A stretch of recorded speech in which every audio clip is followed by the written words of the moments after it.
कुछ कहानियां ऐसे सपने जैसी लगती है जिन्हें आपने कभी जिया ही नहीं, फिर भी न जाने कैसे याद रह जाती है। एक शांत गांव में जीवन सरल लगता था, जो हंसी, धूप और खेलने के अंतहीन दिनों से भरा था। लेकिन एक अप्रत्याशित घटना सब कुछ बदल देती है, जो प्यार, हानि और हमें आकार देने वाले सबक का भार उजागर करती है। सभी को नमस्कार, स्क्रीन मिल में आपका स्वागत है। आज हम हरी घास पर पीले फूल में गोता लगाते हैं, जो प्यार, जीवन और यादों की एक खूबसूरत यात्रा है जो एक स्थायी छाप छोड़ती है। फिल्म की कहानी वियतनाम के एक दूरदराज के गांव में शुरू होती है। यहाँ के ज्यादातर लोग गरीब हैं। ऐसे ही एक साधारण गरीब परिवार में दो बच्चे हैं। एक का नाम थियो है और दूसरे का नाम टॉम है। वे दो भाई हैं। छोटा भाई टॉम अपने बड़े भाई थियो से बहुत प्यार करता है। टॉम का खेल थियो को न भाया, पत्थर फेंके।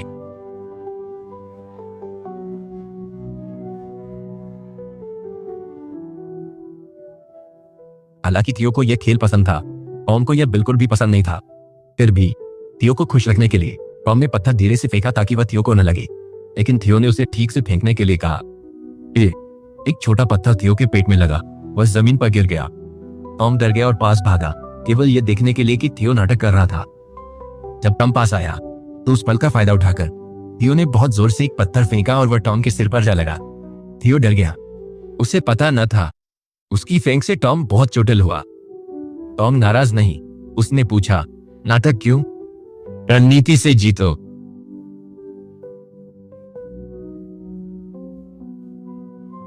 उसी क्षण उनके पिता आ गए और उन्हें देखकर थियो डर गया और भाग गया।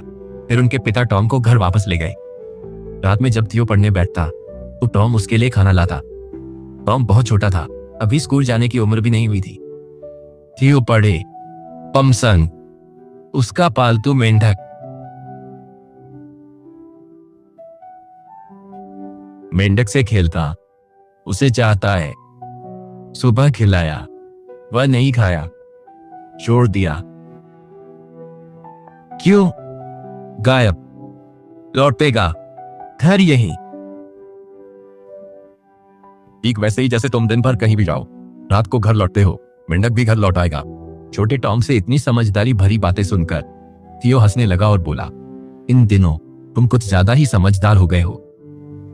थियो और टॉम की माँ बाजार में सब्जियां बेचती हैं और वे बिक्री में उसकी मदद करते हैं। उनके पिता एक खेत में काम करते हैं।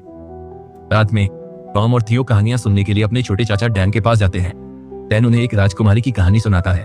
वह कहता है, हमारे गांव में एक राजकुमारी थी। उसकी बाघ के साथ बहुत गहरी दोस्ती थी। लेकिन जब राजकुमारी बीमारी से मर गई तो उसकी आत्मा एक सूखे पेड़ में चली गई। थियो डर गया और उसने पूछा, तुम्हारा मतलब हमारे गांव के उस सूखे पेड़ वाले जंगल के पास? तब अंकल डैन ने कहा, हाँ, और तुम्हें कभी भी उस पेड़ के पास नहीं जाना चाहिए, जंगल में भी नहीं। उसकी रूप बाघ संग। दो भाई डरे, पिता आए। उन्हें देखकर भाइयों को शर्मिंदगी महसूस हुई, लेकिन उनके पिता ने थियो से कहा, मिनी के घर जाओ और कुछ मूंगफली ले आओ। मिनी थियो की सहपाठी और उसके पिता के दोस्त की बेटी है। लेकिन रात में थियो अकेले जाने से बहुत डर रहा था, खासकर राजकुमारी की कहानी सुनने के बाद। इसलिए वह टॉम को अपने साथ ले गया। बाद में वे दोनों सड़क पर उस सूखे पेड़ के पास पहुंचे। उसे देखकर वे डर गए। तब टॉम कहता है, अंकल डैन ने मुझे एक काम दिया था, मैं उसे करना भूल गया। मैं उसे करने जा रहा हूं, तुम मिनी के घर जाओ। ये कहकर टॉम भाग जाता है। थियो अकेला डरा, फिर मिनी के घर भागा। घुसते ही बाहर खाली कमरे से आवाज सुनी। खाली कमरे से आवाज, कौन? गलत सुना, यहां कोई नहीं। फिर थियो मूंगफली लेकर घर लौटता है। इस बीच टॉम बिन नाम की एक लड़की के घर जाता है। वह अंकल डैन का दिया हुआ एक प्रेम पत्र ले जा रहा होता है। वह कुछ मिर्च इकट्ठा करने के बहाने वहां पहुंचता है। बिन के पिता को शक हो जाता है, क्योंकि पिछले कुछ दिनों से टॉम उनकी बेटी के पास आने के लिए कोई न कोई बहाना ढूंढता रहता है। उसे लगता है कि यह ठीक नहीं है। अगले दिन हम देखते हैं कि अंकल डैन और बिन प्यार में हैं। दूर से दोनों भाई उन्हें देखते हैं और थियो पूछता है, ये इतनी करीब क्यों हैं? उनके मन में जिज्ञासा और अजीब भावनाएं उत्पन्न होती हैं। थियो फैसला करता है कि वह भी मिनी के साथ गहरी दोस्ती करेगा, क्योंकि वह और थियो एक ही कक्षा में हैं। अगले दिन जब टॉम फिर से पत्र देने जाता है तो बिन के पिता उससे बात करने आते हैं। इससे टॉम इतना डर जाता है कि वो मिर्च का जिक्र भी नहीं करता और घर वापस भाग जाता है। घर वापस आकर और थियो को सब कुछ बताता है। थियो पूछता है, तुम कितनी बार गए हो? टॉम जवाब देता है, 10 से ज्यादा बार। थियो फिर पूछता है, क्या तुमने कभी कोई चिट्ठी खोली है? टॉम कहता है, मैंने एक खोली थी, उसके अंदर एक कविता लिखी थी। थियो पूछता है, कविता की पंक्तियां क्या थी? टॉम 2 पंक्तियां सुनाता है, जीवन की मुश्किलें खराब मौसम की तरह हैं और मुझे प्यार का दर्द महसूस होता है क्योंकि मैं तुमसे प्यार करता हूँ। यह कविता सुनकर अगले दिन थियो स्कूल जाता है और कविता सहित एक चिट्ठी लिखता है। लेकिन फिर शान नाम का एक सहपाठी उससे वह चिट्ठी ले लेता है और कहता है, ठीक है, मैं ये मिन्नी को दे दूंगा, लेकिन बदले में तुम मुझे अपने सारे कंचे दोगे। थियो जवाब देता है, मैं ये मिन्नी को खुद दे सकता हूँ, मैं तुम्हें अपने कंचे क्यों दूंगा? लेकिन वह शान से बहुत डरता है क्योंकि शान क्लास का दबंग लड़का है और हर कोई उससे थोड़ा डरता है। क्लास के दौरान शान वह चिट्ठी मिन्नी को दे देता है। टीचर उसके हाथ में उसे देख लेती है और जांचती है। फिर टीचर पूछती है और पता चलता है कि थियो ने वह चिट्ठी दी थी। थियो को सबके सामने सजा मिलती है। क्लास के अंत में मिन्नी थियो से माफी मांगती है और कहती है, मुझे नहीं पता था कि टीचर तुम्हें सिर्फ एक कविता लिखने के लिए सजा देंगी। अगर मुझे पता होता तो मैं वह चिट्ठी कभी भी टीचर को नहीं देती। लेकिन थियो बहुत गुस्सा हो जाता है और चला जाता है। थोड़ी देर बाद वह अंकल डैन को अपनी प्रेमिका के साथ बैठे हुए देखता है। यह देखकर थियो और भी परेशान हो जाता है। फिर वो अपने छोटे भाई को भी एक लड़की से बात करते हुए देखता है। लेकिन जब लड़की बड़े भाई को देखती है तो वह भाग जाती है। थियो टॉम से पूछता है, तुम किससे बात कर रहे हो? टॉम जवाब देता है, मैं राजकुमारी से बात कर रहा था। यह सुनकर थियो हंसता है और कहता है, तुमने अंकल डैन की राजकुमारियों की कहानियां बहुत ज्यादा सुनी है, इसीलिए तुम अपनी कल्पनाओं में खोए हुए हो। लेकिन टॉम सहमत नहीं होता। वह जोर देकर कहता है, वह सच में एक राजकुमारी थी। बाद में यह दिखाया जाता है कि थियो फिर से मिन्नी के घर आता है, लेकिन आज घर पर कोई नहीं है। जिज्ञासा से प्रेरित होकर थियो उस कमरे के पास यह देखने के लिए जाता है कि अंदर कौन है और देखता है कि कमरे में कोई हिल डुल रहा है। तभी मिन्नी उसके पास आती है और उस कमरे का राज खोलती है। इस बारे में सोचते हुए थियो उस रात सो नहीं पाता। टॉम पूछता है, तुम्हें क्या हुआ? थियो बताता है कि मिन्नी ने उसे बताया था कि उसके पिता उस कमरे में रहते हैं। फिर थियो समझाना शुरू करता है, क्या तुम्हें याद है जब मिन्नी के पिता ने एक बार तुम्हारे बाल काटते समय तुम्हारा कान थोड़ा सा काट दिया था? गांव में सबको पता चल गया और फिर उनकी दुकान बंद हो गई। कहा शहर गया। सच, पिता उस कमरे में छिपे। उन्हें कुष्ठ रोग है जो एक संक्रामक और पुरानी बीमारी है, इसीलिए उन्होंने उसे गांव वालों से छिपाकर रखा है। इस घटना के बाद थियो और मिन्नी के बीच गहरी दोस्ती हो जाती है। थियो पहले से ज्यादा मिन्नी की मदद करने लगता है। वह उससे कहता है, मुझे नहीं पता क्यों, लेकिन इन दिनों मुझे तुमसे बात करना, बाहर जाना और तुम्हारे साथ समय बिताना बहुत अच्छा लगता है। मिन्नी गर्मजोशी से जवाब देती है, मुझे तुम्हारे साथ रहना बहुत समय से अच्छा लग रहा है।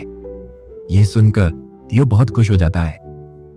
अगले दिन जॉन को पता चलता है कि थियो और मिन्नी एक दूसरे को पसंद करते हैं। वह थियो को चेतावनी देता है, मिन्नी से दूर रहो क्योंकि मैं उसे पसंद करता हूँ। थियो नहीं मानता। शॉन उसकी कुटाई।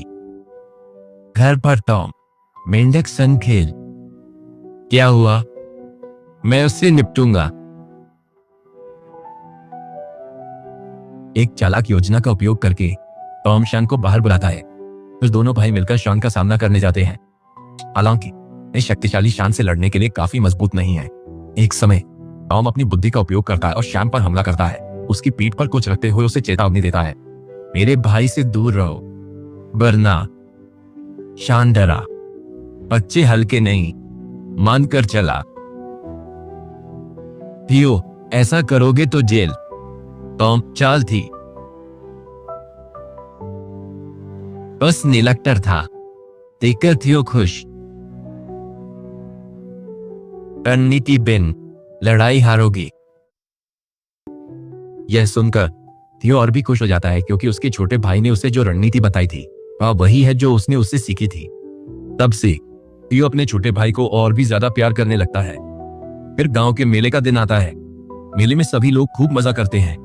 अचानक कोई घोषणा करता है कि मिन्नी के घर में आग लग गई है। गांव वाले आग बुझाने में मदद करने के लिए दौड़ पड़ते हैं। थियो पहुंचता है और मिन्नी को रोते हुए देखता है।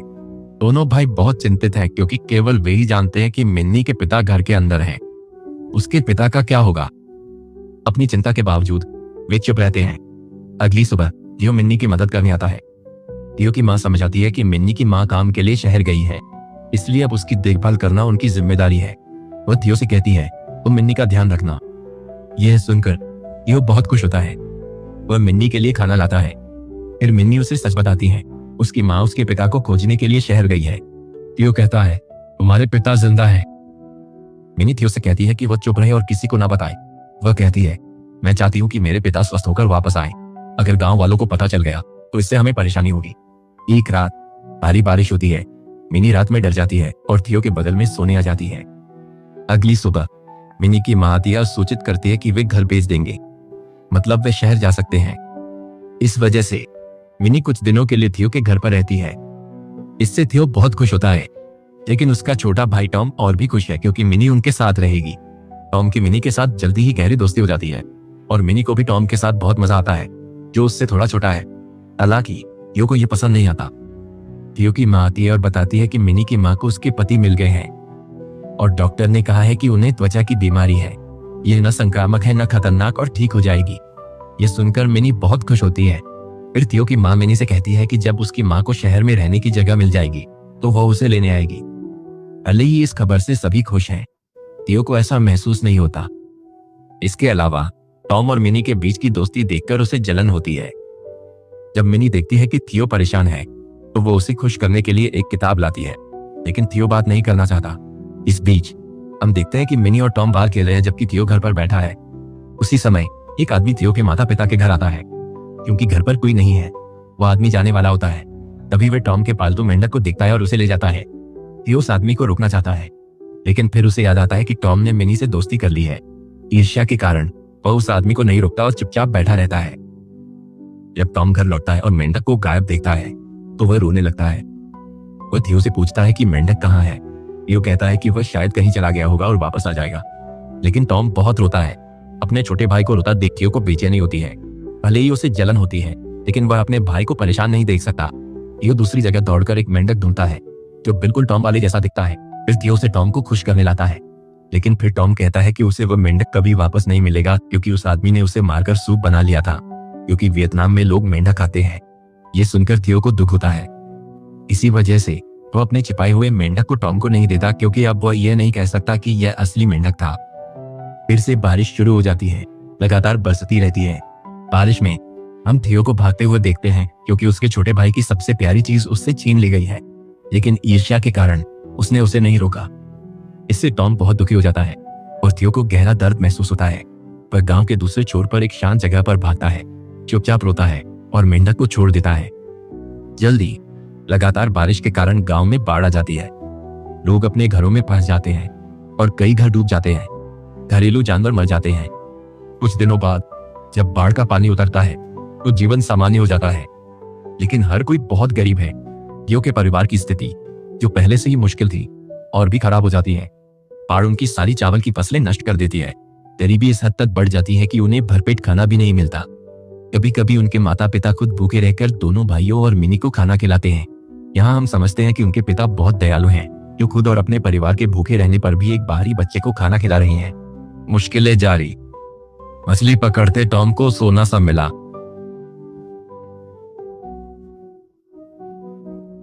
जब थियो उसे करीब से देखता है तो वह कहता है, यह सच में सोना है, यह बहुत कीमती होगा, हम बहुत अमीर हो जाएंगे। वह योजना भी बनाने लगता है। उनके पास एक सुंदर घर होगा, भीतर तरह तरह की चीजें, खाने को भरपूर भोजन। यह सब सोचकर वे बेहद खुश होते हैं। फिर वे अपनी माँ के पास जाते हैं, लेकिन ध्यान से देखने के बाद वो उन्हें बताती है कि यह सोना नहीं है, यह तांबे की प्लेट का एक टुकड़ा है, इसे बेचा नहीं जा सकता।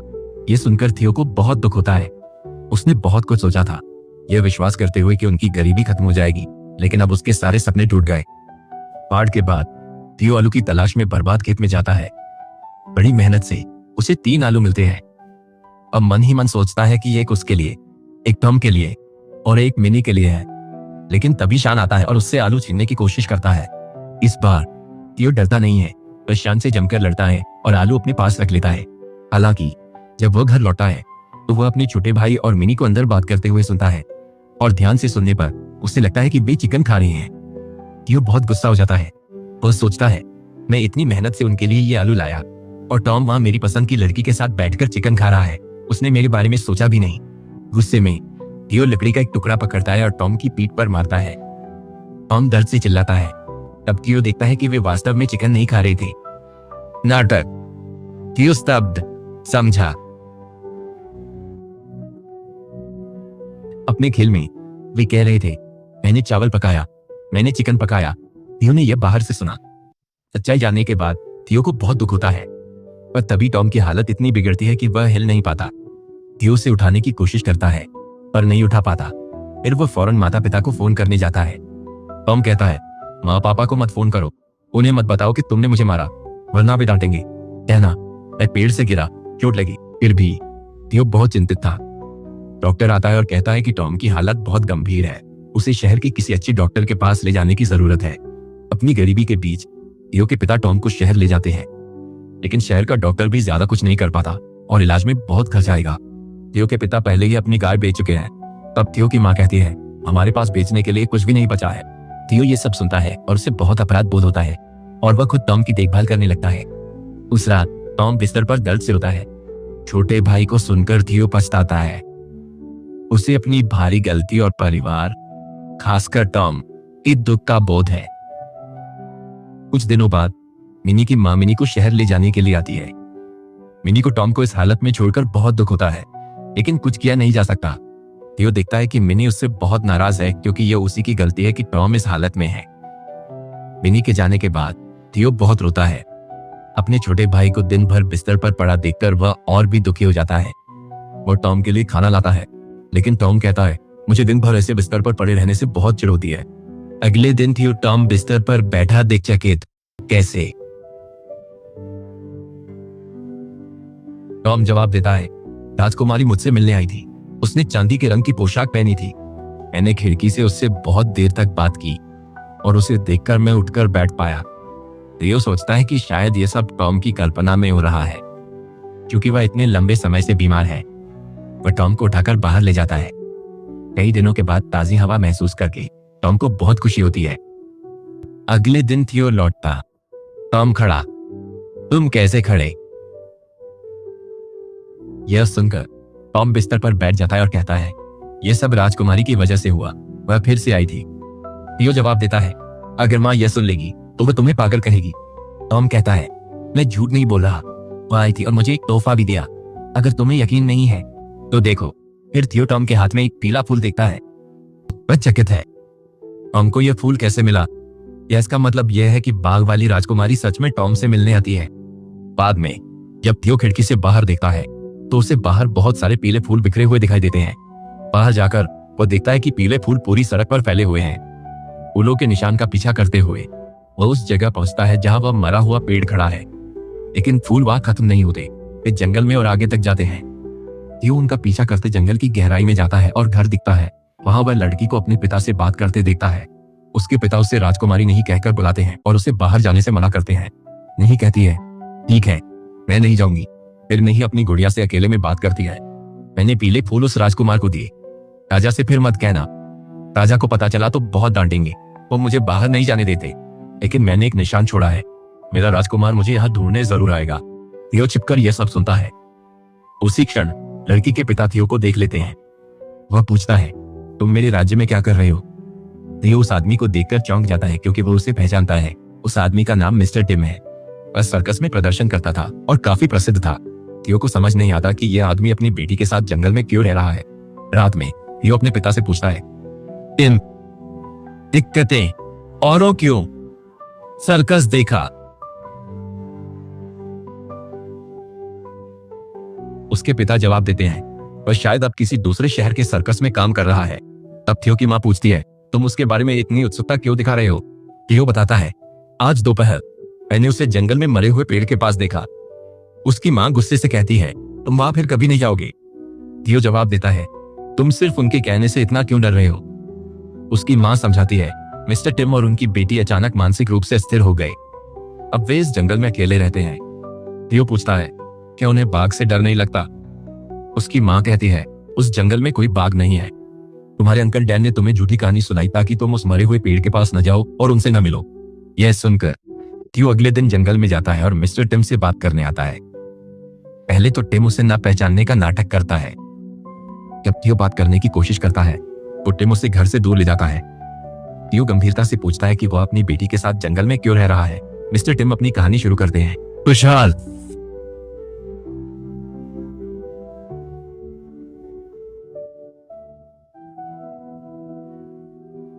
हमने उसका नाम नहीं रखा। एक दिन हम नेही को उसकी माँ का काम पर प्रदर्शन देखने ले गए। फिर सर्कस शुरू हुआ। नेही की माँ ने मौत के कुएं के अंदर मोटरसाइकिल चलाना शुरू कर दिया। चारों ओर बड़ी भीड़ थी। वो बहुत कुशलता से चला रही थी। प्रदर्शन के दौरान नेही अचानक अपनी माँ को एक पीला फूल देने के लिए आगे भागी।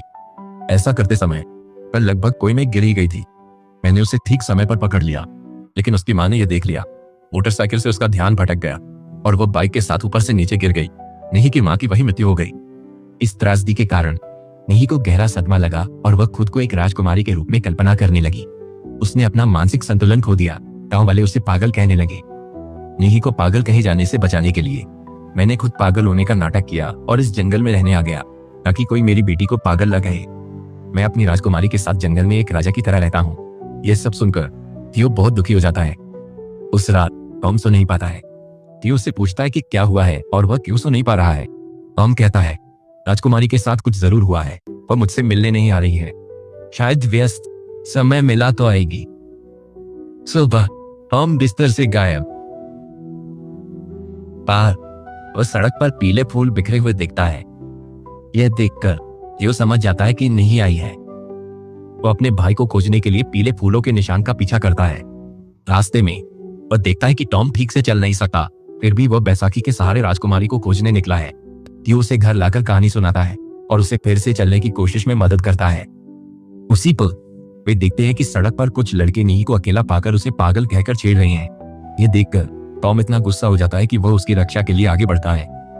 नेही को धक्का, टॉम बेकाबू, बैसाखी फेंककर चल पड़ा। थियो स्तब्ध, लेकिन टॉम ज्यादा दूर नहीं जा पाता और जल्दी गिर जाता है। जब नेही ये दृश्य देखती है तो उसे अपनी माँ की याद आ जाती है। ऐसे सर्कस के प्रदर्शन के दौरान उसकी माँ ऊपर से गिर गई थी। रोते हुए नेही के पिता आते हैं। इस बार जब वह आता है तो नेही उसे राजा नहीं कहती, वह उसे पिता कहती है। फिर वह कहती है, पिताजी, मुझे अब सब कुछ याद आ गया है। मैं कोई राजकुमारी नहीं हूँ, मैं आपकी बेटी नहीं हूँ। आपने मेरे लिए बहुत कष्ट सहे हैं। अपनी बेटी को होश में आते देख मिस्टर टिम बेहद खुश हो जाते हैं। फिर नेही अपने पिता के साथ चली जाती है। जाने से पहले वह पीछे मुड़ती है और टॉम और थियो को अलविदा कहती है। उसके बाद टॉम अपने भाई से पूछता है, क्या तुम्हें लगता है कि वह मुझसे फिर मिलने आएगी? थियो जवाब देता है, बिल्कुल आएगी। फिर टॉम कहता है, जैसे तुम और मिनी, वैसे ही मैं और नहीं। तुम्हें पता है, मिनी अक्सर मुझसे कहती थी कि उसे तुम्हारे साथ खेलना बहुत पसंद था। थियो पूछता है, तो फिर वह हमेशा तुम्हारे साथ क्यों खेलती थी? टॉम कहता है, मुझे नहीं पता, शायद तुम्हें देखकर वह शर्माती होगी। पूछा, नहीं पढ़ा।